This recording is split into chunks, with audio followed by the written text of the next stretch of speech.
नमस्कार, आप देख रहे हैं सारा सुखनगर और मैं हूं आपके साथ सत्येंद्र भदौलिया।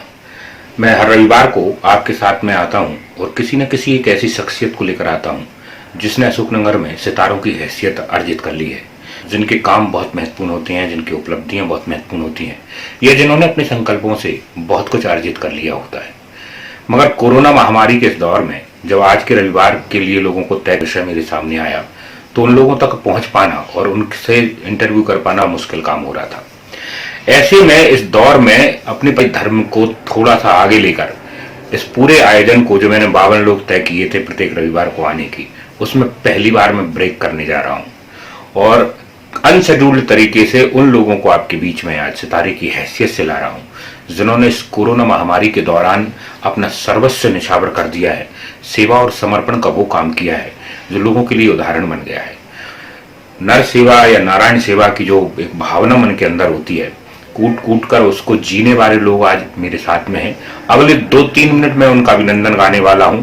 अपनी समस्त चेतना जितनी मुझ में है, जो प्रज्ञा मुझे दी है ईश्वर ने या मां सरस्वती की जो भी अनुकंपाएं मुझ पर है, आज मैं उन सबको उनके चरणों में समर्पित किए देता हूं और अपने इस पूरे चैनल और उसकी लोकप्रियता और आप लोगों के सारे प्रेम को भी उनके लिए समर्पित कर रहा हूं जिन्होंने कोरोना महामारी के दौरान फ्रंट लाइन में आकर काम किया है, जिनकी कोई चर्चा नहीं है, जिनका कोई नाम नहीं है, जिनके कामों का कोई उल्लेख नहीं है, मगर वो अनवरत एक योग और साधना के तौर पर अपना काम कर रहे हैं, निर्विकार भाव से काम कर रहे हैं और अपनी तरफ से किसी भी तरह के एफर्ट को कम नहीं करते। जो काम होता है उससे भी कई गुना काम करते हैं। मैं ऐसे फ्रंटलाइन वॉरियर्स को लेकर आपसे बीच में हूं और उन्हें आज अशोकनगर के सितारे में अपने इस कार्यक्रम में उनकी हैसियत को लाकर खुद को अभिनंदित कर रहा हूं या खुद को जो है गर्व के साथ प्रेजेंट कर रहा हूं कि आज मैं उनका और उनके काम को आप लोगों के सामने लाने का प्रयास कर रहा हूं।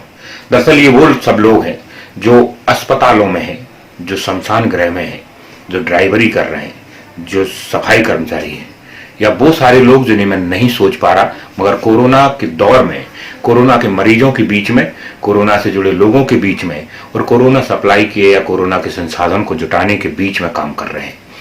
सबसे पहले अशोकनगर के डॉक्टर जो जिला चिकित्सालय में हैं या प्राइवेट हैं, जिन्होंने जीवन भर पढ़ाई के साथ ये संकल्प लिया था कि मानव सेवा का ये काम करेंगे। कई सारे डॉक्टरों की हमने खबरें की हैं, कई लोगों के साथ हमारी असहमतियां रही हैं, मगर इस दौर में उन्होंने जिस जज्बे के साथ काम किया है वो स्तुत्य और वंदनीय है। डॉक्टरों को तो हम अक्सर देखते रहते हैं और उनसे बड़ी उम्मीदें भी हैं और ये इस वजह से भी कह रहा हूं मैं कि आज किसी भी तरह की नकारात्मकता पेश नहीं करूंगा। जो लोग आज भी जमीर के तौर पर कमजोर हैं उनको मैं सलाह और उम्मीद के साथ आगे बढ़ूंगा कि वो भी उन लोगों को देखेंगे, उन लोगों को सलाम करेंगे जो बहुत अच्छे से काम कर रहे हैं। डॉक्टरों को 1 to 1 पूरे साल लाता रहूंगा। इस दौर में जब निकल के हम बाहर आएंगे तो जो लोग काम कर रहे हैं, जो लोगों ने काम किया है, उन सबको यहाँ पर लाने का प्रयास किया जाता रहेगा, उनके कामों को याद किया जाता रहेगा। मैं उन लोगों के बारे में सबसे पहले बात करना चाहूंगा जिनके काम का कोई जिक्र नहीं होता या जिनके काम का कोई मूल्यांकन नहीं होता, मगर सबसे ज्यादा पूरी व्यवस्था में वही लोग टिके होते हैं और वो लोग होते हैं चिकित्सीय स्टाफ में, डॉक्टरों के अलावा दूसरे लोग। वो स्टाफ नर्स होते हैं, वो वार्ड बॉय होते हैं, वो कंपाउंडर या दूसरे लोग होते हैं, या वो सफाई कर्मचारी लोग होते हैं।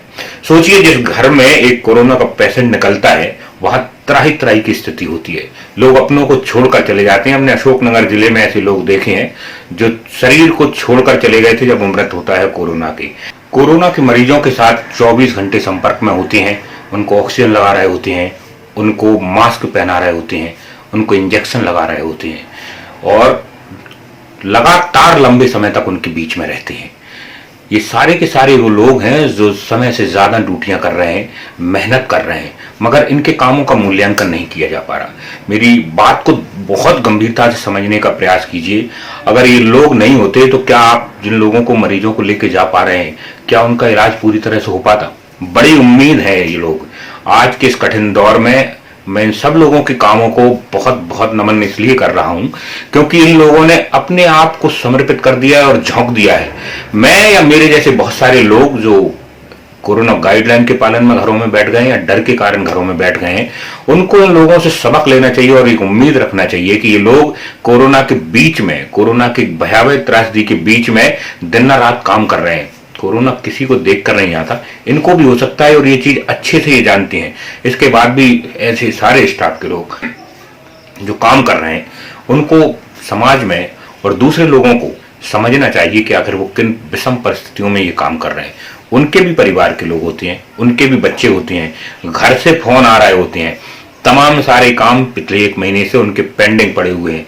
मेरी एक डॉक्टर से बात हुई है, वो कह रहे हैं कि उनके परिजन एक रिश्ते में उनके रिश्तेदार थे, कोरोना पॉजिटिव थे, खुद डॉक्टर होकर उनकी ऑक्सीजन का इंतजाम नहीं करा पाए और इस जंग में वो अपनी जो है जिंदगी को हार चुके हैं।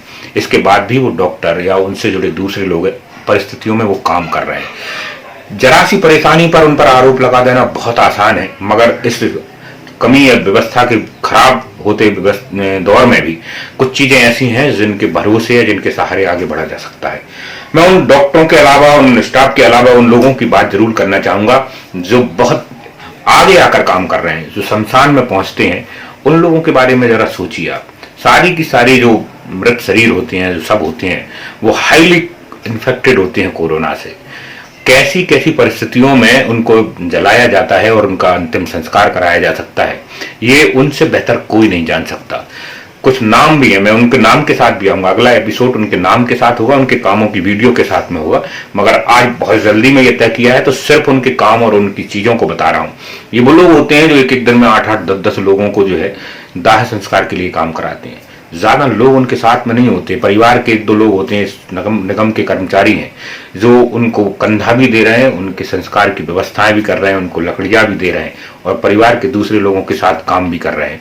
तो इनके काम को कम नहीं आंका जाना चाहिए, इनके काम को याद किया जाना चाहिए। मैं उन ड्राइवरों की बात कर रहा हूं आपसे जो ऑक्सीजन लेके आ रहे हैं। पल पल के लिए ऑक्सीजन कितनी महत्वपूर्ण है और ऐसे में इनका काम कितना जरूरी और जिम्मेदारी पूर्ण हो सकता है कि खुद का भी ध्यान रखना होता है और इन सारी व्यवस्थाओं को बनाए रखने के लिए खुद को झोंकना भी पड़ता है। मैं ऐसे डॉक्टर ने जो नंबर बताए या जो नाम बताए उनके संपर्क में हूं, ड्राइवरों के, जो रात भर ट्रेवल करते हैं, रेमडेसिविर इंजेक्शन लेने के लिए ग्वालियर जाते हैं, आधी रात में लौटते हैं। वो सफर में ये नहीं देखते कि कितनी थकान हो रही है, कितनी परेशानियां हो रही हैं, सारी चीजों को झेलते हैं। सुबह इंजेक्शन पहुंचाते हैं, फिर दोबारा डिलीवरी के लिए चले जाते हैं। ये इन लोगों को आप याद कीजिए कि हम और आप सिर्फ इन्हीं की बदौलत सुरक्षित बैठे हुए हैं। इनके काम की बदौलत हम इस भरोसे में हैं कि हमको कुछ होगा तो ये लोग काम कर रहे हैं पीछे से। नेपथ्य में ऐसे बहुत सारे लोग हैं जो काम कर रहे हैं। 108 के ड्राइवरों की कंडीशन समझ लीजिए आप। सबके सब पॉजिटिव मरीज उनके साथ होते हैं, घरों से उठाकर लाते हैं, एक हौसला उनको देते हैं कि अस्पताल तक ले जाते समय हम आपको कुछ नहीं होने देंगे। उनके साथ में जो स्टाफ होता है उन पर बड़ी जिम्मेदारी कंधों की होती है।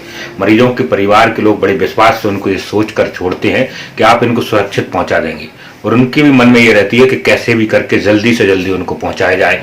स्ट्रेचर नहीं होता तो हाथ लगाते हैं, मरीजों को उठाकर वार्ड में भर्ती करते हैं। ये सब वो काम है जिनको समझना चाहिए, जिनको याद करना चाहिए। न केवल ये बल्कि और कई सारे समाज सेवी हैं जो कोरोना में फ्रंट लाइन वर्कर बनकर सामने आए हैं। वो उनकी तीमारदारी का काम कर रहे हैं, उनके लिए जरूरी साधन उपलब्ध करा रहे हैं और इन सबसे ऊपर एक हौसला और एक मनोबल उनको दे रहे हैं। तमाम सारी कमियों और अव्यवस्थाओं के बीच में चिंगारी और रोशनी के तौर पर वो काम कर रहे हैं कि नहीं, सब चीजें सही होंगी, सबकी सब व्यवस्थाएं दुरुस्त होंगी। तो एक बड़े और भयावह दौर के बीच में जब हम और आप दौर गुजर रहे हैं, चल रहे हैं, ये संकट कटेगा, एक दिन खत्म होगा, इतिहास में भी दर्ज होगा और हम लोग दर्ज किस तौर पर किए जाएंगे ये सब अपना अपना मूल्यांकन करो। जो लोग अभी पर्दे के पीछे थे मैं उन्हें पर्दे पर लेकर आया हूं, आगे भी इनका अभिनंदन गाता रहूंगा। मैं अपने काम को कर रहा हूं, आप अपने काम को करते रहिए। बहुत बहुत नमस्कार। इन सितारों को फिर प्रणाम करता हूं। इनके प्रति अच्छे भाव रखिए, इनके लिए सहयोग कीजिए, इनका समर्थन कीजिए।